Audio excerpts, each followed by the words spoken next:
Hey, this is Owen. If you're comfortable, leave your first name and state at the sound of the tiny truck backing up. Hey, my name's Tavian. I live in like a very agricultural, surrounded state, and in school we were writing an essay about indifference.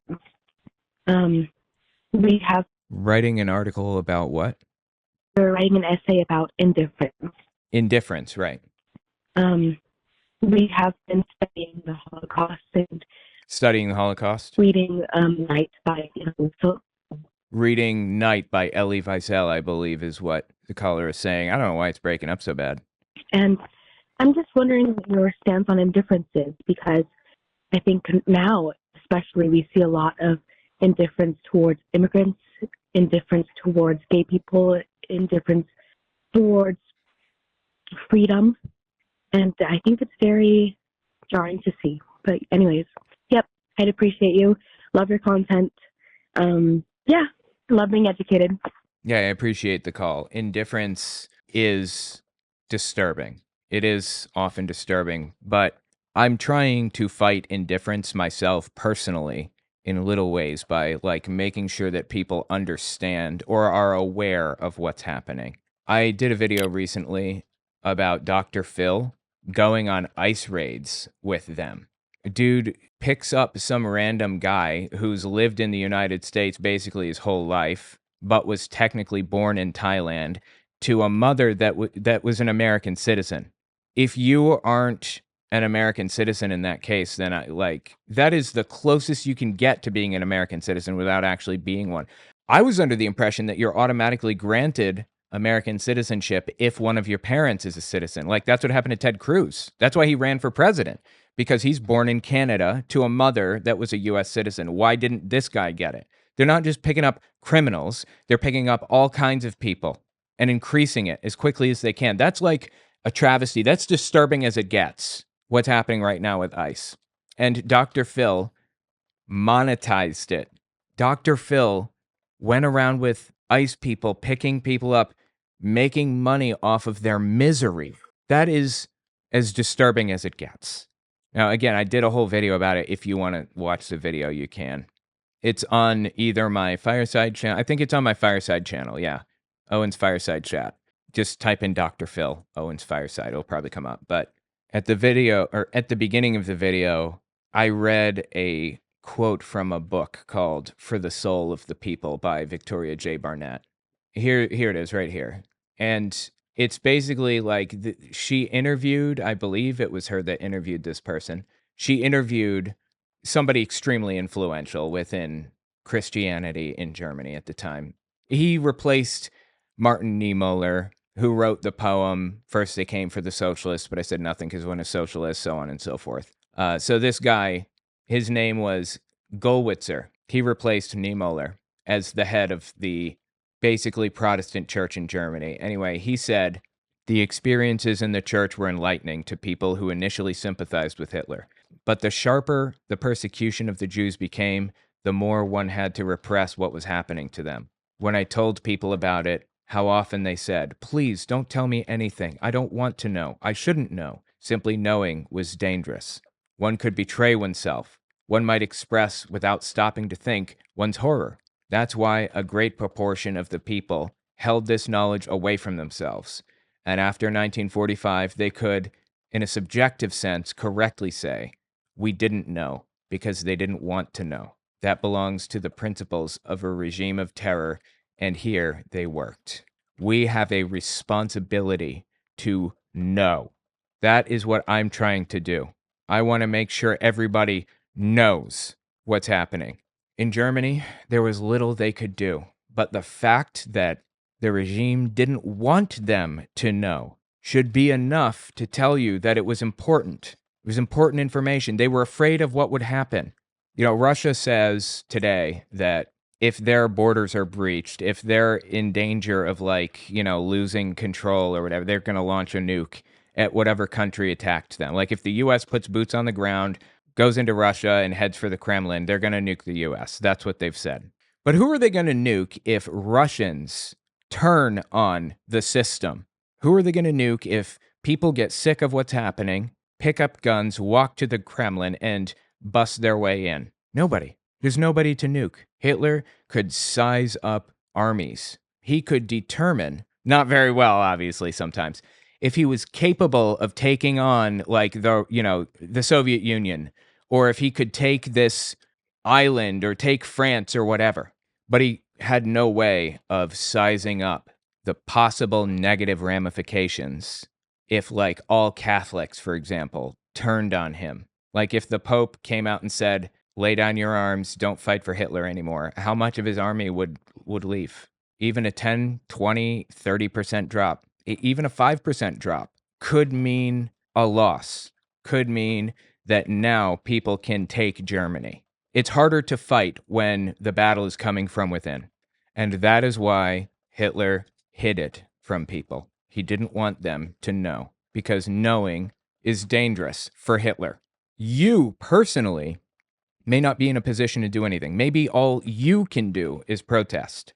But the more people know, the more people are in positions of power at key moments to do something about it. Maybe you can't do anything, but the guy that sits at a desk in the FBI every day can do something about it. The more people know, the less likely it is to work. People say protest doesn't do anything. It does. It does do stuff. I used to think protest was useless. It is not. Politicians do not like protests. They try to shut down protests by force a lot of the time. Certainly foreign militaries have stormed in with the military, guns blazing, to take out protesters. Look at Tiananmen Square in China. And we in the US have the benefit of knowing that it's very unlikely that the US military will come in to break up protests, because we still have that right of protest right now as it stands. We need to use it. It is not useless. Spread the word. Know. It is your responsibility to know. That is the enemy of indifference. To know. Anyway, thank you for the phone call. I appreciate that. Hi, Owen. Sorry, this is Mary in California. I took you literally and left my name and state. Perfect. Not enough people do that. I appreciate it. And that's all. Well, you could have given me more if you wanted, but yeah, I'll take that. I just wanted to, I made a comment and I still manned Elon on your recent podcast. And I just hope you could take a look at that. And if you think it's a good argument, you have the ability to amplify it. Unfortunately, I get thousands of comments a day, and I don't know how to sift through them. YouTube has like a back end where I can search for certain terms and I can narrow it down a little bit, but it's not perfect. Later on in the voicemail, I think you try to give me your username, but you didn't give me a complete one, and I'm just not even sure how to find it. But we'll continue on with the thought experiment anyway. And I also wanted to say that I believe it was you who was raising funds for the Secular Student Alliance. Yes, and the line. I'm planning on trying to start a chapter at my community college. Good. That's fantastic. Again, powerful people do not like protest. Powerful people don't like other people being aware of what's happening. And creating community like that is the first step, is one major step to dissent, to fighting. That's really good news. Glad to hear that. Santa Barbara City College. We'll see how that goes. My username on YouTube is Mary Me Grant. I think they throw some letters after my name or numbers after my name. Thanks for listening. I did use the word steelman in my comment. Thanks. Bye-bye. Yeah, I appreciate the voicemail. Again, it's not really like YouTube's system isn't really good for searching through comments in that way. I'm sorry I wasn't able to find it, but I figured I would lay down a steelman for you. A steelman for why Elon Musk threw up the Nazi salute in the most charitable sense possible. how would I justify what he was doing? I'm not going down the road of it wasn't a Nazi salute, because it very clearly was a Nazi salute. And he's given his own best argument for that he was really saying my heart goes out to you. My steel man would be, it's possible, I suppose, that maybe he was trying to just troll the left. He doesn't actually believe these things. He's just trying to get one over on the left because he doesn't like the left because they've attacked him or whatever other thing. I don't really care if that's the case, because that exact thing happened by Calvin Robinson. He's a Anglican Catholic Church bishop, or I'm sorry, priest, that threw up the Hitler salute as a nod to Elon Musk, and he was defrocked.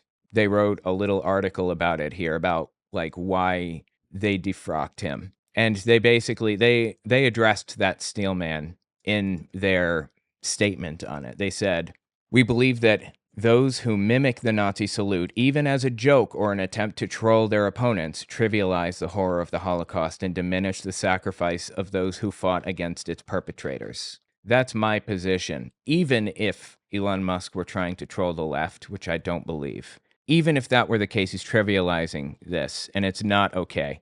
And he's also revving people up. He's whipping them into a blood frenzy, like the neo-Nazis. He's giving them something to believe in. He's signaling, showing them that he's on their side. And that is unacceptable. Like, for example, like Nick Fuentes, he's a full-blown Nazi, Hitler-loving, Sieg-heiling, whatever. He talked about it. This is why it would be unacceptable, even if that was what Elon was doing. And then the like straight up, like that was a serious Roman.